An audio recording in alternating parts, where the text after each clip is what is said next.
আসসালামু আলাইকুম, আমি ডক্টর আমিনুর রশিদ সঙ্গীত, burn, plastic, reconstructive and aesthetic surgeon. আজকে আমরা যে বিষয় নিয়ে কথা বলবো সেটা হচ্ছে কেমিক্যাল পিলিং। এই ব্যাপারে আজকে আমরা বলবো কেমিক্যাল পিলিং জিনিসটা কি, বা কীভাবে আমরা এটা ব্যবহার করছি, সেটার সাথে কেন ব্যবহার করছি বা উপকারিতা আমরা কী কী পেতে পারি।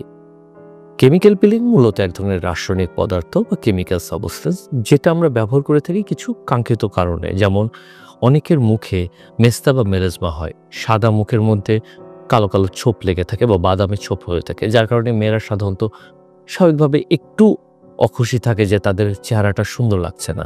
এই ক্ষেত্রে যদি আমরা কেমিক্যাল পিলিং করি মেস্তা বা মেলাজমার উপরে, তাহলে এগুলো আস্তে আস্তে হালকা হয়ে যায়।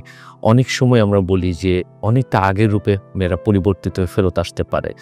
এছাড়া আরও কিছু জিনিস আছে যেগুলোতে আমরা মুখমণ্ডলে কেমিক্যাল পিলিং করে থাকি। যেমন মুখে যদি পোর বেশি হয় বা ব্রণ বেশি হয়, সেগুলো ক্ষেত্রে কিছু কিছু কেমিক্যাল আসছে আমরা যেগুলো দিয়ে পিলিং করলে মুখের পোরগুলো কমে যায়, ব্রণ হওয়া কমে আসে এবং ফেসটা আগের থেকে সুন্দর বা শাইনি একটা গ্লসি ভাব চলে আসে, অনেকটা ফ্রেশনেস আসে।